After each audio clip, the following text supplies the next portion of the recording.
Shalom Ouvracha, mes chers amis. Une petite histoire très très sympathique et de l'importance de la vie. C'est vraiment un grand sod dans la vie que j'ai lu du Rabbi Meir Abu Hatzera Shlita. Il a écrit comme ça une histoire. Une fois, il y avait un professeur. Ce professeur-là, eh bien, il aimait beaucoup ses élèves. Il investissait dans ses élèves. Il voulait que... Et il voyait, il regardait ses élèves. Il y en avait un de ses élèves, il était Wahad. Un petit Aaron bien nerveux comme ça. Quand il s'énervait, il devenait rouge. Il était nerveux.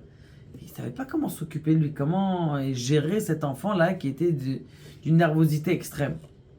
Il a réfléchi et après, comme ça, qu'ils sont rentrés un mois en classe, il a dit, écoute, mon petit Aaron, viens à la maison.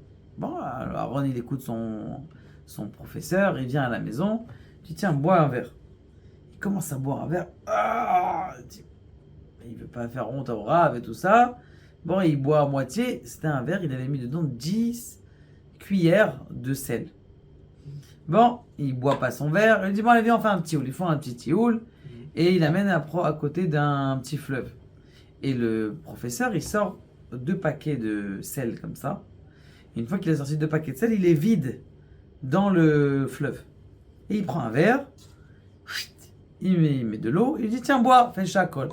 Le garçon il fait Baruch Ata Hashem, shakol Navid Varo. Il boit Baruch Hashem, c'était de l'eau qui était potable et bonne. Alors l'enfant il comprend pas où est-ce qu'il veut en venir en vérité il sait pas où est-ce qu'il va en venir le professeur. Et il lui dit écoute, regarde Aaron, regarde mon fils, regarde mon cher élève. Comment ça se fait que dans le verre que je te donnais à la maison, il y avait 10 cuillères de sel?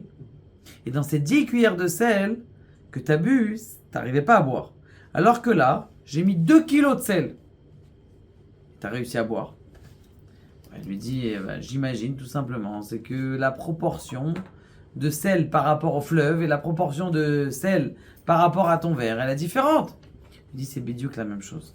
Dans la vie, il y a 2 sortes de personnes. Il y a des gens qui sont tellement autour de leur verre qu'ils ont regardé que leur verre. Et il ne voit pas qu'il y a tout un fleuve. Akadosh Baruch Hu, il te fait respirer. Akadosh Baruch Hu, il t'a donné des habits. Akadosh Baruch Hu, il t'a envoyé en vacances. Akadosh Baruch Hu, il t'a offert une voiture. Akadosh Baruch Hu, il t'a offert une maison. Il t'a offert des enfants, Ribono Shel Olam. Il y a des gens, voilà, on était à un colloque hier comment on appelle ça, de poriout, c'est-à-dire pour essayer d'avoir des enfants. Des gens qui n'arrivent pas à avoir d'enfants, combien est-ce qu'ils souffrent, et des piqûres, et des hormones, et des inséminations artificielles. Et toi, Baruch Hashem, tu t'es marié 2 semaines après le mariage, ta femme elle te dit j'ai mal au ventre, j'ai mal à la tête, et elle est tombée enceinte. L'autre il est parti faire comment on appelle ça, et des IDF, et des IVF, et des vérifications médicales, et pourquoi est-ce que ça marche pas, et ça truc, il a galéré. Et toi, Baruch Hashem, un mois après le mariage, déjà ta femme elle te dit, dis merci.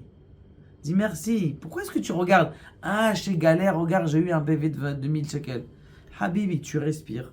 T'as de quoi à manger dans le frigidaire. Il y a des gens qui n'ont pas de quoi à manger. Dis merci sur ce que t'as.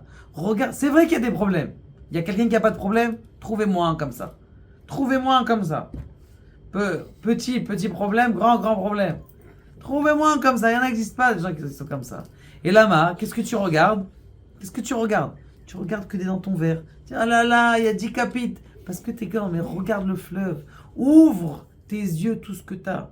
Du début jusqu'à la tête. Et t'es en bonne santé, t'as des enfants. Et ça. Quand tu vas regarder les bonnes choses, apprendre à avoir une bonne vision de la vie, eh bien tu vas voir que tu vas être heureux, même avec le même salaire que t'as. Exactement le même. Les deux, ils peuvent gagner la même somme. Un, il est le plus heureux de sa vie. L'autre, il est le plus triste de sa vie. Comment c'est possible? Dans la cabosse. Baruch Adonai, le Olam Amen.